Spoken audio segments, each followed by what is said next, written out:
그 남세균들이 광합성을 시작한다는 게 무슨 의미냐면 지구상에 산소가 출현하기 시작하고 산소가 10억 년 동안 쌓이기 시작하는 거예요. 네. 그러니까 10억 년이 지나고 드디어 진핵생물이 생기기 시작하죠. 현생 인류가 저희가 등장한 게 최근에 연구 결과에 보면 30만 년 전이라고 나와 있어요. 30만 년 전. 호모 사피엔스가 처음 등장해요. 뉴턴이 젊었을 때 그 자기 안구를 이만한 침이 있는데 이렇게 넣어요. 여기 진짜로 안구 안에다 바늘을? 예, 눈하고 여기 사이에다가 이 침을 넣은 다음에 이렇게 자극을 시켜가지고 그래서 뉴턴이 확인하고 싶었던 건 이거예요. 사실은 과학이라고 하는 거는 우리의 감각으로만 판단하면 절대 안 됩니다. 과학은요 인간의 감각과 정반대로 생각하면 다 맞아요. 그렇기 때문에 과학이 어려워요.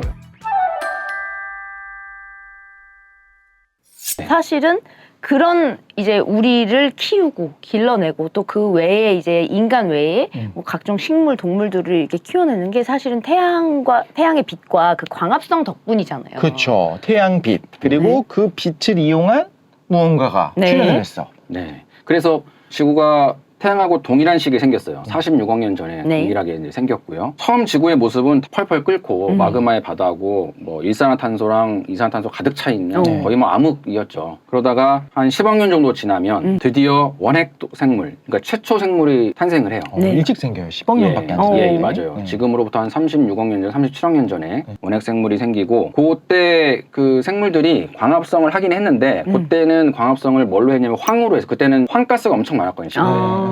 네, 그러니까 사실 우리는 지금 산소로 살고 있지만 네. 산소가 지구를 지배한 시기는 지금 절반이 안 돼요.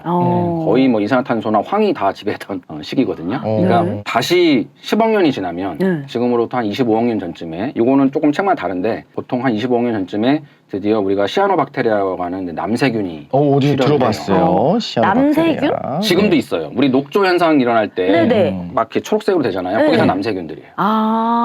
그리고 그리고 혹시 지금 현재 지구상에서 산소를 가장 많이 만들어내는 게 뭐냐? 플랑크톤? 그렇죠. 그러니까 사람들은 잘 알고 계신데 보통 나무라고 생각하거든요. 나무. 숲에 있는 뭐 네. 저기 아마존에 있는 열대우리. 그렇죠. 그게 아니고 그 남세균 같은 해양성 플랑크톤이 훨씬 많이 산소 지금도 만들어내고 있어요. 수가 뭐 어마어마하니까요. 그렇죠. 바다는 워낙 넓고. 네. 그게 또 10억 년을 가요. 그 남세균들이 광합성을 시작한다는 게 무슨 의미냐면 지구상에 산소가 이제 출현하기 시작하고 산소가 10억 년 동안 쌓이기 시작하는 거예요. 네. 그러니까 10억 년이 지나고 드디어 진핵생물이 생기기 시작하죠. 핵이랑 세포질이 구분이 되는. 예. 그러니까 사실은 그때는 다 10억 년 게임이에요. 다. 거기는 단위가. 노는 단위가. 10억 년이 네. 지나야. 그러니까. 근데 그때 그 친구들이 이제 막 열심히 산소를 만들어 줬기 때문에 우리까지 온 거잖아요. 그렇죠. 네. 그래서 이제 쭉쭉 나가자면은 그래서 이제 진핵생물이 이제 16억 년 전에 네. 처음으로 이제 출현하게 됐고 그 진핵생물이 모여가지고 다세포 생물이 출현한 게 또 10억 년이 걸려요. 그러니까 다세포 생물이 출현한 게 6억 년 전입니다. 그리고 고생대가 드디어 시작이 되는데 그게 고생대. 이제 5억 4천만 년 전에 시작이 되거든요. 이제 우리가 교과서에서 본 예, 그 배운 단어가 고생대. 나왔습니다. 고생대. 5.4억 년 전에 네. 고생대. 아, 너무 고생했어요. 네. 맞아요. 고생해가지고 아, 이런 것도 받아주게. 고생이 많았죠. 그래서 고생대 시작 캄브리아기 그 대폭발이라 그래요. 캄브리아기 대폭발. 그때 생명체가 기하급수적으로 갑자기 확 생겨요. 그거 아직도 사람들이 연구 중인데. 그리고 우리의 조상 포유류가 처음 등장한 게 혹시 어느 정도인지 예상 가능하세요? 포유류가 처음 등장한 거 한 1억 년 전? 저도. 오, 거의 비슷해요. 예, 한 1억 3천만 년 전에 오. 처음으로 우리의 조상인 메모리 이제 등장을 합니다. 메모리. 메모리. 예, 뭐 이제 공룡도 이제 멸종하고 그 사이에 중생대가 끝나고 나서 신생대로 들어오고 나서 한 1000만 년 전쯤에 이제 유인원이 네. 드디어 등장을 하죠. 1000만 년 예. 전에. 1000만 년밖에 안 됐어요. 오. 지금 뭐 10억 년 단위로 뭐 듣다 보니까 1000만 년은 그냥 애기 껌이야. 그렇죠. 그러니까. 가장 최근이죠. 예, 예, 예. 이제 한 500만 년, 600만 년 전쯤에 우리가 드디어 그 침팬지에서 갈라지기 시작하죠. 네. 갈라지고 쭉 오다가 현생 인류가 저희가 등장한 게 최근에 연구 결과에 보면 30만 년 전이라고 나와 있어요. 30만 년 전. 호모 사피엔스가 처음 등장해요. 네. 근데 정말 말씀을 막 들으면서 이제 머릿속에 그림이 쫙 그려지잖아요. 네. 현생 인류가 탄생을 하면서 아무래도 이제 인간이 그들과 다른 점을 생각을 해보면 아까 이제 말씀하신 것처럼 빛이라는 것에 대해 사유를 할 수 있게 그렇죠. 되고 이게 이제 시작인데 여기서부터가 네. 그 유발 하라리가 쓴 사피엔스라는 책을 보면 인간이 이제 인지혁명, 그러니까 기존의 그 침팬지 구룡하고 정말 완벽하게 정서적으로 분리된 게 한 7만 년 전쯤으로 보고 있어요. 7만 년. 예, 왜냐하면 그때 뭐가 나왔냐면요, 목걸이나 이런 게 나온 거예요. 왜냐하면 그림 같은 거. 인간이 이제 허구로 상상하기 시작한 거죠. 어떤 신적 존재의 상상을 하고 그때가 이제 의식혁명이 이제 시작이 된 거예요. 네. 그리고 나서 의식혁명. 그게 이제 후기 구석기 혁명이라고 하더라고요. 네. 예. 쭉 오다가 드디어 1만 년 전쯤에 농업혁명이 이제 시작이 되면서 네. 국가가 탄생하기 시작하고 네. 놀고 먹는 계층이 생겼다는 뜻이에요. 그렇죠. 그렇죠. 그 이전까지는 모두 다 일을 했어야 됐어요. 먹고 그렇죠. 살기가 힘들고 시간이 없고 그렇죠. 시간이 없죠. 생각이란 걸 할 겨를이 없었는데 그렇지. 아 이게 배는 부르고 이제 생각할 시간은 많단 말이죠. 그러니까 괜히 쓸데없는 걸 해. 쓸데없는 걸 막 생각을 해, 상상을 해. 그거를 사유하는 계층이 국가가 생기고 나서 이제 등장을 하기 시작하는데 네. 우리가 알고 있는 그 뿌리는 이제 고대 그리스 시대죠. 음. 그러니까 국가가 처음 등장한 거는 뭐 지금으로부터 한 5,000년 전쯤, 5,000년 기원전 한 3,000년, 4,000년 정도로 돼 있고요. 네. 고대 그리스에서 우리가 알고 있는 많이 들어보셨던 그러니까 아리스토텔레스가 언제 태어났냐면은 이제 BC 384년에 태어나셨으니까 네. 지금으로부터 한 2,500년 전에 태어나셨죠. 예. 실질적으로 빛에 대해서 가장 먼저 생각한 호모사피엔스 아리스토텔레스가 아리스토텔레스가 빛에 대해서 생각을 했다라는 그 증거가 있나요? 기록에 있습니다. 그러니까 아리스토텔레스는 사실은 안 건든 분야가 없어요. 그러니까요. 예, 지금도 철학 가면 그분의 윤리학이라든 정치학 다 배우거든요. 네. 뭐 과학, 뭐 식물학, 미학, 뭐 하여간 안 건든 분야가 없는데 빛에 대해서 사유를 하였어요. 그 하여 이제 빛이라는 게 뭐냐, 그리고 빛과 우리가 눈으로 보이는 색이라는 게 뭐냐, 이제 드디어 최초로 생각을 하신 거죠. 예. 그렇게 생각을 해서 내린 결론이 있었나요? 결론이 두 가지였어요. 일단 그분은 색에 되게 집중을 했는데 본질적인 색이 있고 네. 그다음에 겉보기 색이 있다는 거예요. 겉으로 보면 막 마구마구 변하는 이런 색들이 하나 있고 무지개 같은 것들. 네. 왜냐하면 무지개는 비가 온 날에는 보이지만 네. 그 당시에 봤을 거 아니에요? 그쵸? 그렇죠. 조금 지나면 없어지잖아요. 예. 근데 사과가 빨간 거는 계속 거기 있잖아요. 그렇죠. 본질적인 색이 있고 따로 있고 그다음에 우리의 겉으로 보이는 색이 따로 있는 거예요. 통찰력이 진짜 어마어마하다. 그럴듯해. 그죠? 사실 그분이 얘기하는 거 보면 다 그럴듯해요. 응. 다 그럴듯한데 그러니까 그 오랫동안 그럼요. 지배한 거죠. 예. 사실은 과학이라고 하는 거는 우리의 감각으로만 판단하면 절대 안 됩니다. 과학은요, 인간의 감각과 정반대로 생각하면 다 맞아요. 그렇기 때문에 과학이 어려워요. 사과가 빨갛다. 그럼 그 빨간색이 어디 있냐? 라는 질문을 하잖아요. 네. 본질이 빨간 거다. 빨간색은 사과 안에 있다는 거죠. 아리스토텔 답은 그렇지. 사과 안에 있는 거죠. 근데 뭐 예를 들면 하늘은 노을이지기도 하고 파래지기도 하고 까매지기도 색깔이 하고 계속 왔다 갔다 변화하잖아요. 하니까 그럼 그 하늘의 본질이라고 하는 거 안에 색깔이 없는 거네요. 그렇죠. 겉보기색인 거예요. 겉보기 그런 거. 색인 어. 거야. 변하는 건 다 겉보기색이고 인간이 봤을 때 늘 변하지 않는 거는 본질적인 색이라는 거예요. 그리고 나서 이제 고대 그리스 시대가 끝나고 네. 로마 시대에서부터 중세까지 사실 암흑 시대죠. 네. 아무런 학문적 발전이 그 전에 오히려 너무 폭발적으로 많은 이제 연구와 발견이 있었기에 맞습니다. 네, 그 뒤에 약간 암흑기가 살짝 많이 공학의 길었죠. 시대 같기도 해요. 약간 네. 그 토목공사 그렇게 많이 했지만 사실 자연과학 쪽에서는 로마는 뭐 한 게 없고 사실 오히려 이때 아랍 쪽에서 그 가지고 왔었던 그 지식들을 계속 가지고 있다가 나중에 돌려줬다 이렇게 하더라고요. 맞습니다. 엎친 데 덮친 격으로 로마 시대 끝내고 나서 기독교가 유럽을 지배하면서 모든 게 다 신 중심으로 그렇죠. 예, 왔다 갔다 해서 이게 한 1,400년을 기다렸어요. 꽤 아리스토텔레스 오랫동안. 이론을 깨기 위해서 이제 빛에 관해서는 가장 대표적인 분이 바로 데카르트라고 하는 네. 분이에요. 데카르트 하면 사람들이 나는 생각한다, 고로 존재한다. 존재한다라고 다 알고 있죠. 철학사에서는 최초로 신을 극복한, 그러니까 인간의 정신적인 사유를 처음으로 우뚝 세우신 분으로 정평이 나 있는데 네. 데카르트가 수학이나 과학 분야에서도 엄청난 역할을 해요. 네. XY 좌표계 만들었죠. 뉴턴이 이제 미적분학을 개발했을 때 그 데카르트가 개발한 그 해석기하학이라는 학문이 없었다면 당연히 일어날 수 없었을 거예요. 데카르트가 거인이다. 데카르트가 있었기에 뉴턴의 그 이제 미적분이 미적분학이 생긴 거죠. 나왔다. 한 가지만 딱 말씀드리면 이거예요. 그 대수하고 하는 거, x 플러스 y 뭐 어쩌고 저쩌고 네. 하는 거랑 기하학 네. 원이 완전 따로 놀았거든요. 네. 데카르트 이전까지는. 대수는 주로 아랍 쪽에서 많이 했고요. 네. 기하학은 당연히 아시다시피 플라톤 고대 그리스에서 네. 했는데 그 두 개를 완전히 합친 최초의 통합자죠. 지금은 우리가 뭐 당연한 듯이 이제 같이 그걸 배우고 그 일련의 과정 속에서 그거 학문을 바라보지만 수학을 바라보지만 네. 그때는 완전 따로 쓰고 있었던 맞습니다. 그 기하 시간에 요즘은 방정식 푸는 거 있잖아요. 네. 요거는 이제 대수적인 거예요. 네, 그렇죠. 그래서 x 플러스 4가 5다라고 하면 x가 뭐냐? 이제 옮겨서 계산을 하잖아요. 그런데 기하는 말하자면 원의 정의가 뭐냐면 하나의 정점으로부터 떨어진 거리가 일정한 점들의 집합이에요. 네. 그럼 이렇게 정의를 내렸는데 데카르트가 좌표계를 도입을 하면서 이제부터 말하자면 x제곱 더하기 y제곱이 r제곱이다라고 하는 대수적인 방식으로 그 말로 설명하던 기하학적인 것들을 설명할 수 있게 됩니다. 공식화할 수가 있게 되었다. 그 심지어 풀 때도 대수적으로 못 푸는데 그래프 그려가지고 만나는 점을 체크할 수가 있거든요. 실제 지금 컴퓨터가 계산하는 방식이 그런 식으로 해요. 그런 걸 보면 이거는 정말 왜 두 개가 전혀 다른 거였다라고 하는 걸 이해하기 어려울 수도 있겠지만 그 당시 사람이 돼서 생각해보면 그쵸. 두 점으로부터의 거리 합이 일정한 점들의 집합이 타원이라고 누가 생각합니까? 타원 난 그냥 오히려 거잖아. 이거를 합칠 생각을 한 게 난 더 놀라워. 대단한 것 같아요. 맞습니다. 그래서 데카르트가 사실은 끊임없이 의심해야 된다고 얘기했거든요. 모든 걸 의심해야 되는데 그러면은 계속 의심하다 보면 그 맨 밑바닥이 있을 거 아니에요. 그 밑바닥이 바로 수학이었어요. 수학은 절대 의심할 수 없는 진리. 예. 그러니까 그런 마인드가 있었어요, 데카르트한테는. 그래서 다시 빛으로 돌아가면 아리스토텔레스가 한 말이 틀렸다는 걸 당연히 알고 있었어요. 데카르트가 아리스토텔레스가 쓴 그 책을 밟고 있는 그 그림이 있어요. 예, 그게 아주 유명한 그림인데 네. 보니까 틀린 거죠, 다. 근데 데카르트는 어떻게 판단했냐면 태양에서 빛이 오잖아요. 그러면 태양과 지구 사이에 엄청나게 뭔가 있어요. 어떤 그 매질들이. 네. 그럼 태양이 빛이 오면 빛은 입자예요. 일단 데카르트의 기본 입장은 빛은 입자입니다. 네. 입자가 그 매질들을 치면 그 매질들이 쭉쭉쭉 이렇게 진동이 돼서 우리한테 오는 거예요. 그걸 빛이라고 판단한 거예요, 데카르트는. 그러면은 데카르트가 정한 색은 뭐냐면 시각장애인이 앞을 갈 때 지팡이로 이렇게 대보잖아요. 네. 그러면 그렇죠. 내가 이렇게 대다가 이건 계단이네. 진동이 되는 어떤 패턴 이게 다를 거 아니에요. 그게 색이라는 거예요. 그러면 대단하다. 정말 본질에 약간 가깝게 통찰을 한 그렇죠. 거죠. 예, 그러니까 완전히 같지는 않지만 빛과 색이 일단 같다라는 걸 증명한 거예요. 아리스토텔레스는 빛과 색이 완전 별개고 뭔가 관련이 없다고 생각하고 나름대로 정의를 한 거지만 데카르트는 이제 빛과 색을 연결시킨 거고요. 작동 원리까지도 설명하려고 했던 거죠. 어떤 물질에 따라 다 다를 거 아니에요. 가운데가 뭐 집중된다거나 이런 방식이 색으로 구현된다. 신기하네. 예, 대단하다. 라고 판단한 진짜 겁니다. 천재다. 아니 우리가 사실 다른 거는 모를까. 뭐 뉴턴이 예를 들면 사과를 보고서 중력을 뭐 생각했다 이런 거야 모르지만 공이나 빛에 대해서는 이렇게까지 사유할 수 있다라는 신기한 거 것 같아요. 굉장히 놀라운 거잖아요. 실제로 당시 데카르트가 살아계셨을 때 망원경도 개발되고 렌즈 기술이 많이 발달했거든요. 그러니까 데카르트 광학책에 한 썼어요.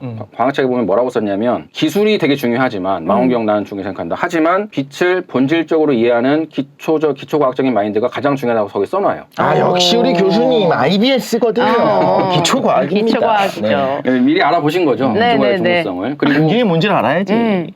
당시 뭐 뉴턴만 해도 다 막 라틴어로 썼어요. 어차피 대중들은 모르기 때문에 자기네끼리 알았었는데 데카르트는 다 불어로 대중 다 쉽게 모두가 보게끔. 그러니까 그 과학의 대중화를 몸소 실천하시려고 하신 분이죠. 그분은 다 근데 알아야 뭐 된다고 우리는 그냥 철학자. 맞아. 고로 존재한다 이거밖에 몰랐으니. 문과라고 생각했죠. 문과라고 이과인 줄 생각했는데 몰랐습니다. 완전 뼛속까지 이과생. 예, 거의 뭐 사실 저는 수학자 내지 과학자라고 해도 무방할 정도로 데카르트는 공헌이 혁혁하게 많으신 분이고 이후에 뉴턴에 엄청나게 영향을 준 거죠. 뉴턴이 데카르트의 책을 보고 엄청 감동을 받았어요. 받을만 하죠. 예. 그 흔히 뉴턴이 만유력 법칙으로 많이 알고 있잖아요. 네. 사실 뉴턴 일생에서 가장 많은 시간을 쏟은 분야가 광학이에요. 뉴턴이 젊었을 때 그 자기 안구를 이만한 침이 있는데 이렇게 넣어요. 여기 진짜로 안구 안에다 바늘을? 예, 눈하고 여기 사이에다가 이 침을 넣은 다음에 이렇게 자극을 시켜가지고 왜 그래? 그래서 뉴턴이 확인하고 싶었던 건 이거예요. 데카르트가 정말 그럴듯하게 주장을 했는데 저게 사실일까라는 거예요. 근데 이제 데카르트는 이런 거예요. 만약에 빛이 프리즘을 통과하면 무지개가 나오잖아요. 네. 근데 아리스토텔레스는 뭐라 그랬냐면은 그건 겉보기색인 거예요. 그쵸. 그러니까 오염이 된 거예요. 아주 순백색의 하얀 빛이 유리라고 하는 아주 불순한 걸 만나가지고 예, 이게 잠깐 이게 환상이다. 그렇죠, 그렇죠. 잠깐 그렇게 보이는 거지 실제 본질은 색깔은 아니다. 아니다. 근데 데카르트의 설명 방식은 아리스토텔레스보다는 훨씬 과학적이었지만 데카르트도 본질적으로는 아리스토텔레스 변한 게 별로 없어요. 왜냐하면 데카르트 이론에 의하면 빛이 쭉 가는데 요 유리라는 물질이 닿았잖아요. 그 빛과 유리라는 물질이 각도에 따라서 행동할 패턴이 다르기 때문에 색으로 나온 거라고 판단한 거거든요. 네. 그러니까 본질적으로 따지면 이 유리라는 것이 결국 이 빛을 이렇게 만들었다라고 하는 건 똑같은 거예요. 영향을 줬다. 예, 영향을 줬다라는 거는. 근데 뉴턴이 그걸 확인하고 싶었던 거죠. 그래서 뉴턴이 한 건 딱 간단해요. 대표적인 걸 말씀드리면 일단 프리즘을 통과시켜요. 그러면 이제 7가지 색이 나오잖아요. 네. 거기다가 가운데다 조그맣게 구멍 하나 뚫어가지고 그 중에 한 가지 색만 딱 따요. 오. 그럼 주황색만 딱 땄다고 네. 치면 거기다가 다시 프리즘을 통과시켜요. 또 그러면 만약에 것인가? 아리스토텔레스나 데카르트 말에 의하면 다시 갈라져야 되잖아요. 유리를 받았으니까. 만나서 바뀐 거니까. 바뀐 거니까. 또 근데 바뀌어야지. 안 갈라지죠. 어. 그대로 주황색 그대로 나와요. 뭐 여러 가지 엄청나게 실험을 많이 해요. 프리즘 가지고 뉴턴이 뉴턴의 광학책에 다 나와 있는데 빛과 색에 굉장히 관심이 많았군요. 많죠. 그리고 무지개빛을 얻은 다음에 볼록 렌즈로 얘를 직광을 시키면 다시 얘가 백색이 돼요. 그러니까 이거 말이 안 되잖아요. 렌즈도 다시 유리인데. 그러니까 뉴턴은 알았던 거죠. 색이라고 하는 것이 어떤 물체에 의해서 뭔가 변형이 돼가지고 이게 생긴 게 아니고 원래 그 안에 들어있다는 거예요. 우리가 내가 그거를 이렇게 조사해 본 거다. 펼쳐서 내가 본 거다. 그때 분광하게 탄생을 합니다. 팥과 콩이 섞여 있었다가 그걸 그냥 분리했었다가 다시 분리해서 또 콩끼리 합쳤어. 모아놨으니까 당연히 더 분리하려도 안 되지. 그런 거다. 혼합이었다라는 예. 걸 알아냈어요. 근데 그런 걸 알아내기 위해서 정말 많은 실험을 했지만 자기 눈을 반으로 근데 찌를 그거 왜 정도로. 했어요? 그거는 이제 왜 그런 거냐면 그것까지 확인했다 이거예요. 이제 백색빛에 다 들어있다 여기에. 그러면 사과가 드디어 왜 빨갛냐? 라는 답을 이제 해야 되잖아요. 이제 뉴턴의 결론은 이거죠. 그러니까 뉴턴은 일단 입자선을 계속 유지했어요. 데카르트가 말한 입자선을 유지했는데 빛은 입자다. 입자다. 그 백색빛이 이 사과에 닿으면은 백색 안에 있는 7가지 색깔 중에 빨간색 빛이 우리 눈에 반사가 되는데 빨간색에 해당되는 주파수라는 게 있어요. 지금 다 아시겠지만 파장의 주파수라는 것이 우리 눈에 들어오면 우리 눈이 그거를 색으로 인식한다는 거예요. 눈이 파장을 색으로 인식한다는 거예요. 눈이. 근데 입자인데도 파장이라고 얘기했어요. 예, 그때는 신기하네. 그 개념이 좀 모호했기 때문에. 모호했기 때문에. 예. 아마 파장이라는 개념은 안 쓰고 주파수라는 개념 썼을 거예요. 근데 네. 뭐 비슷하긴 하지만, 그러면은 내가 이 눈을 건들면, 휴대폰을 건들면, 근데 그 손짓은 안 하고 설명하시죠. 죄송합니다. 아니 손이 너무 이거 같아. 너무 리얼해 지금. 그 그림이 있어요, 실제로. 그 안구 밑에 침이 들어가 있는 그림이. 좀 보여주세요. 우리 유튜브를 같이 보시는 우리 구독자분들을 위해서. 네, 본인이 확인한 거죠. 그 나중에 정말로 인류가 알아낸 것이 인간에 있는 안구세포 안에는 RGB를 인식하는 빨강, 그린, 파랑, 초록, 노랑, 그 다음에 파랑, 빛이 3원색이죠. 요거를 인식하는 원초세포들이 있다는 게 밝혀졌죠. 네. 그래서 뉴턴의 결론은 뭐냐면 빛은 원래 거기 다 안에 들어있는 것이고 색이라고 하는 것은 인간의 시세포가 빛의 주파수를 색으로 인지하는 것이다 라는 결론을 내요. 감흥하는 것도. 근데 여전히 요거는 궁금한 게 그러니까 요거를 조절하면서 뭘 하고 싶었던 거예요? 그러니까 예를 들면 R을 감지하는 원추세포에 빛이 들어오고 있었는데 네. 살짝 건드려서 G 부분에다가 뭐 그런 거 대봤더니 셈입니다. 안 되더라. 뭐 이런 거를 확인하고 싶어요. 예, 그렇지 않나. 예, 그렇게 확인하고 아니 싶었던 뭐 다르게 보이더라. 예를 예, 들면 예. 뭐 그런 것들을. 근데 정말 이거는 본인의 시력을 잃을 그 위험까지 감수하면서까지 몸소 실험을 한 거잖아요. 뉴턴은 정말 본인의 인생에서 빛에 대해서는 너무나 진심이었어요. 왜 그랬을까요? 진짜 뉴턴이 아주 독실한 기독교 신자라는 거 알고 네. 계신가요? 들어봤습니다. 사실 네. 뉴턴의 과학 때문에 중세 기독교가 무너졌는데 정작 본인은 정작 본인은 너무 안타까워서 책을 나중에 몇 권이나 썼는지 몰라요. 그런 게 아니다. 내 의도는 그게 아니다. 나는 여전히 하느님을 믿는데 신을 부정하는 게 아니라 이런 수학적으로 설계한 신이 있다는 걸 증명하는 건데 너희는 왜 자꾸 내가 신이 없다고 얘기했다고 하느냐라고 하기도 하죠. 얼마나 답답했을까. 그러니까 당연히 빛은 하늘에서 오는 거고 천상에서 오는 거고 뉴턴의 관심이 대상이 될 수밖에 없죠. 난 신이 주신 이 빛을 연구할 뿐인데 네네네네. 왜 자꾸 신이 없다고 나 억울해. 근데 나는 왜 신이 크리스찬이야. 주신 눈을 왜 건드지 않고 이렇게 굳이. 근데 뉴턴이 발견한 것은 지금 저희가 알고 있는 것과 거의 이제 거의 동일합니다. 동일한 그런 발견을 했을 정도로 정말 빛과 색의 진심이었다. 근데 뉴턴은 제 천재는 맞는 것 같아요. 어마어마한 천재. 다 천재지. 다 천재인데 데카르트고. 그러네. 근데 이 이야기가 당연하게 우리가 느껴지는 이유는 뭐냐면 어렸을 때부터 배워요. 네. 빛은 그냥 파장이고 그 진동수가 400나노미터부터 700나노미터까지를 우리가 빛으로 본다. 시세포가 감응한다. 근데 우리의 상식에 비춰봤을 때 옛날 사람들이 어떻게 생각했는지 아리스토텔레스부터 따라가기 위해서는 그런 걸 몰랐을 때 어떻게 봤을 거냐. 사과가 빨간 거 원래 왜 빨개? 얘가 왜 빨개? 아니 여러 가지 색깔의 빛이 난 왔는데 궁금하지도 않았을 것 같아. 빨간색만 반사하고 노란색만 반사하기 때문이라고 하는 거 우리가 알기 때문인 거지. 그게 아니라 당연히 뭐라고 할 거면 원래 빨가니까. 전 원래 빨간 거니까. 그런데 이거를 깨기까지에 얼마나 오랜 시간이 걸렸는가 보면 요거를 당시 사람들의 오해를 공감해야 그 이후에 혁명적인 사상에 놀라워할 수 있어요. 저 그래서 이제 교수님께서 그런 이야기를 하나하나 써주신 혹시 책 같은 게 있다면 읽으면서 아유 이 옛날 사람들 몰랐네 이렇게 볼 게 아니라 아까 얘기하면서 중간중간에 은근히 하셨어요? 제가 책에 네. 썼었는데 라는 말을 조금씩 이제 첨언을 하신 이유가 그러니까요. 있습니다. 뭐 네네. 책이 또 있다고요? 있긴 있는데요. 빈 얘기는 많이는 없고 네. 제가 이제 쓴 책은 어떤 이제 책인가요? 제목이? 제목은 이제 진격의 물리학이라는 책이고요. 참고로 저기 대박이다. 제목은 제가 정한 게 출판사에서 정했고 오. 요거 뭐 저희가 광고나 PPL이 아니고 그냥 정말로 궁금해서 여쭤본 네네. 것이고 진격의 네. 물리학 우리 교수님의 오늘 말씀 재밌게 들으시는 우리 청취자분들은 한번 찾아보시길 바라겠습니다. 네. 그 오늘 이야기를 듣다 보니까 네. 교수님이 굉장히 많은 이야기를 해주셨어요. 시간 순서대로 해주셨어요. 빅뱅부터 시작해서 우주의 시작에서 빛이 언제 출현했는가. 네, 우주의 빛의 빛의 기원. 기원부터 시작해서 그러다가 시간이 지나서 태양이 만들어지고 지구도 동시에 만들어졌어요. 그리고 그 빛 덕분에 그 에너지를 사용해서 살아가는 생명체들이 발생하고 그러다가 진화를 거쳐서 인류가 출현하고 인류가 빛이 도대체 뭘까를 고민하기 시작했던 아리스토텔레스의 생각부터 시작해서 그게 왜 틀렸는지를 사정없이 후려치셔서 아주 그냥 따끔하게 딱밤을 때리시고 그 후에 이제 데카르트와 뉴턴에 이르기까지 하면서 빛의 본질을 추적하는 과정을 흥미진진하게 다룬 겁니다. 네. 빛의 관점에서 봤을 때 그런데 뉴턴조차도 그 천재 뉴턴조차도 자기 눈을 바늘로 푹푹 찔렀던 뉴턴조차도 사실 빛의 본질이라고 하는 이중성까지는 파악하지 못했고 아직 거기까지 안 그죠, 갔습니다. 아직 오늘 거기까지 안 여기까지만 갔습니다. 이제 말씀을 하셨는데도 그쵸. 굉장히 흥미진진했고 네, 역사적으로. 다음 주에 또 어떤 이야기를 들려주실지 살짝 티저 뭐 한 3초 정도 화동, 이중성, 양자역학, 레이저. 머리 아파! 이것까지. 양자역학이 나왔습니다. 네. 양자역학. 언제 들어도 흥미롭고 머리가 아픈 양자역학까지 또 이제 단어가 이렇게 나왔는데 다음 주에 또 재미난 이야기 계속해서 나눠보도록 하죠. 좋습니다. 네. 자, 그러면 오늘 저희는 여기서 마무리해 보도록 하겠습니다. 대한민국 모두가 과학으로 장난치는 그날까지 모두에게 과학이 필요한 시간. 과장창 파이팅!